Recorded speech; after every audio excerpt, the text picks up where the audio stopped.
Hello and welcome to pmclounge.com. Today we are discussing the validate scope process. So what is this process? Where does it fall into? What does it do?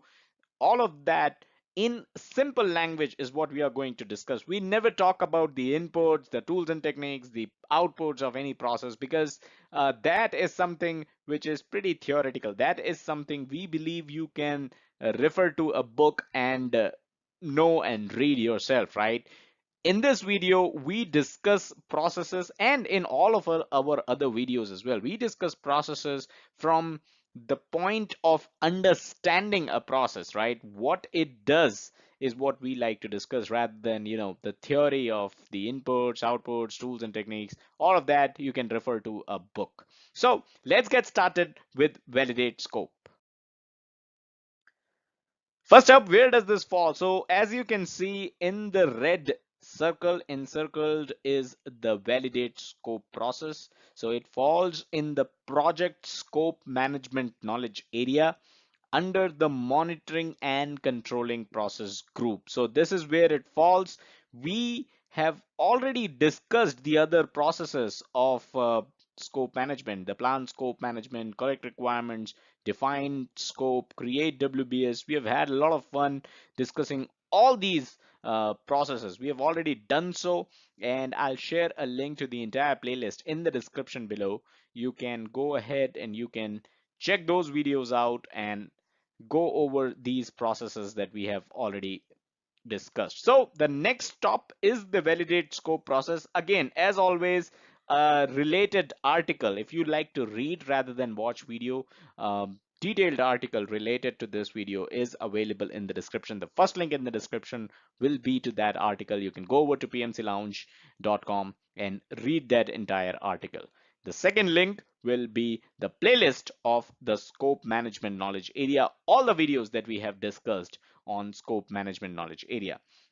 So validate scope is the next process. It should be noted here that some books and mentors, if you have read any book on project management, if you have been to any class on project management, you would realize that some books and mentors, they like to teach validate scope after the control scope process. Okay, so although in the PGK mapping, the screenshot is what you see on your screen right now, a screenshot of the process groups and knowledge area mapping for the project scope management knowledge area. So some people like to discuss and teach you control scope before the validate scope process, and we'll see why that happens. You'll understand it yourself when when we talk about what validate scope process does. So you'll understand that yourself. But yeah, this is just a word of caution. So if somebody teaches you control scope, or if you're reading a book and that talks about control scope before the validate scope process, do not disregard us or that book or that mentor. It's not wrong. These processes are not in hierarchy, right? These processes don't come one after the other. These are just a way the processes have been kind of tabulated, right? So it's okay if somebody teaches you control scope before validate scope as well. All right, let's move on. So validate scope process is what happens when you're done doing everything you had to do. That's the most day-to-day language definition that I could come up with for validate scope process, right? So it is what happens. What happens in this process is what happens when you're done doing everything you had to do as a project manager, when you have created your deliverables, right? Validate scope is what you are supposed to be doing next. So what would you do, right? As a project manager, when you're done doing everything you had to do, that means you have your deliverables now in your hands. You can gather all the stakeholders, including the client, and you can ask all of them to review the deliverables that you have created, right? And you ask them to provide their acceptance for the deliverables, right? So you are basically done doing everything that you were supposed to do, and now it's time that they here mean the stakeholders, including the client, they review the deliverable and they provide their acceptance, right? So this is the whole crux of the validate scope process, right? You have created a deliverable and now you ask the stakeholders and the client to review the deliverable, and provide their acceptance. Now, it should be noted here that the deliverables that we are talking about here are validated deliverables. Now, what are validated deliverables? That could be a question that you might ask.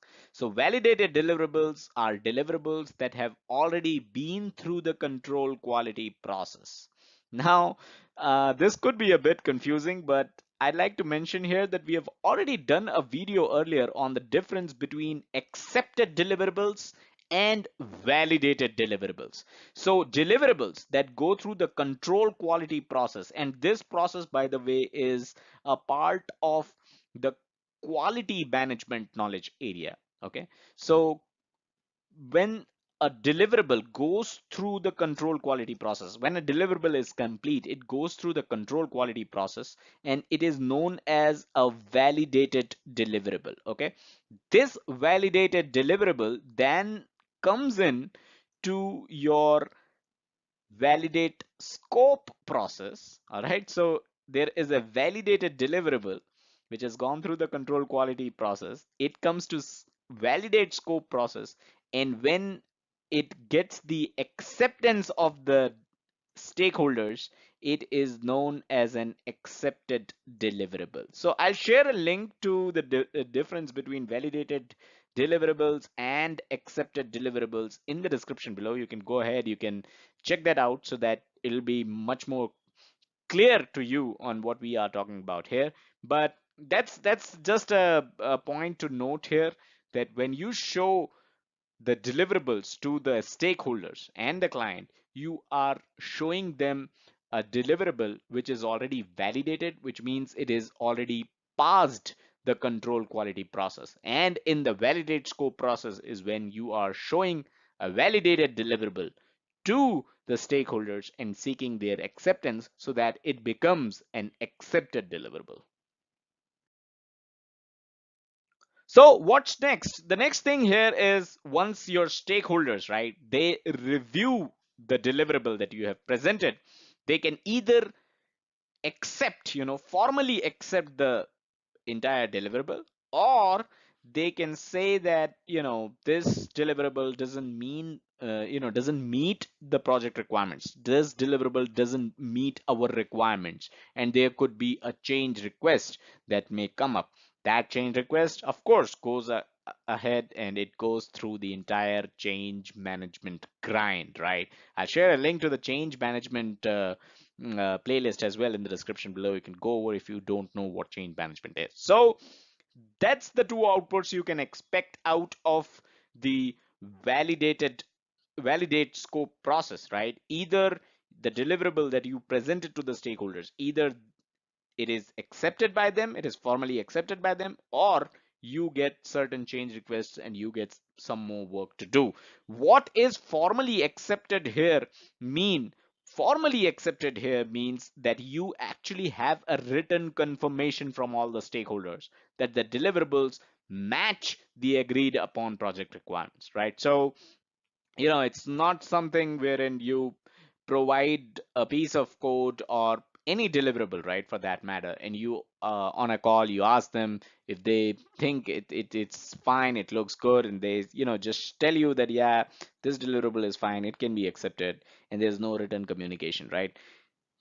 Formal acceptance means a written acceptance. So that is a must when it comes to the validate scope process. You need a formal acceptance of the deliverables. So the conclusion here is that the goal of the validate scope process, the entire goal, the main aim of the validate scope process, the reason for its existence is that you get formal acceptance on completed project deliverables. Again, do note the word formal acceptance here. We talked about it. Formal acceptance means written acceptance on the project on the completed project deliverables, right? So you need written acceptance. That is the main aim of validate scope process. Now, an important question here could be, when does this process take place? And remember, in the first slide we talked about how some people will teach you control scope before validate scope. This is the entire reason for it, right?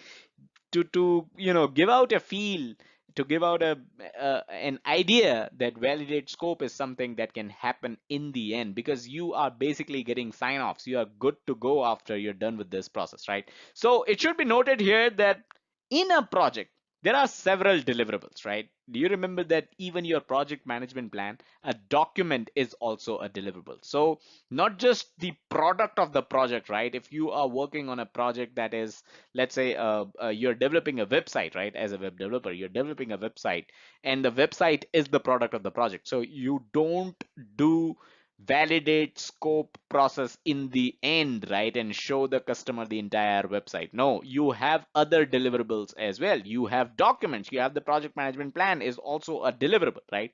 So all these deliverables need to be accepted by the stakeholders. So that is the reason why validate scope isn't a process that takes place, just once during the end of the project, right? During the end, you show them your entire deliverables, right? All the deliverables, and you seek their acceptance. No, that's not the way it works.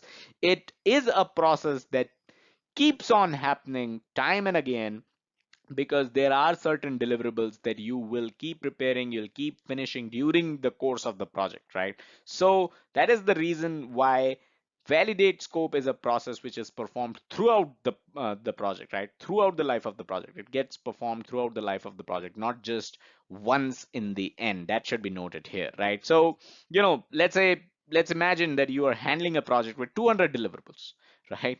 And it's a big project. It'll take 2 years to complete. So would you wait till the end of 2 years and provide the stakeholders with 200 deliverables and seek their approval as part of the validate scope process? Of course not. You need to have validate scope process time and again. Every time you're done with the deliverable, you go ahead, you seek formal acceptance from your stakeholders, and that is what validate scope process is all about. Now, another thing is that even the product of the project, right? We just talked about how the product of your project could be, let's say, a website, right? You are developing a website, and the website is the product of your project. So even the product of the project, even that website can be validated time and again partially. So what that means is, let's say you're done with the homepage, right? Or let's say you're done with the template, how the website is going to, look and feel.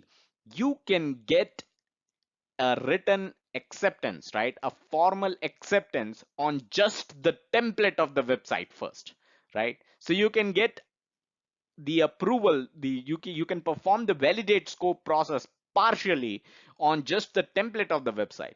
Later on, you can go ahead, you can fill in the data, and you can populate the pages, and you can get another approval, right? Then you can get another approval based on the images and videos that you will integrate on the website. That will be your third time performing the validate scope process. So finally, you integrate the database, you integrate ads and whatnot, and you get another round of validate scope process where you are seeking acceptance from the stakeholders. So even the product of the project, right, it can get validated time and again partially. At certain milestones, you can seek the approval of the stakeholders and perform the validate scope process. So it is important to note that validate scope process isn't something that you leave out till the end of time, till the end of project, right, and do it just once at the end of the project. That's not how it works.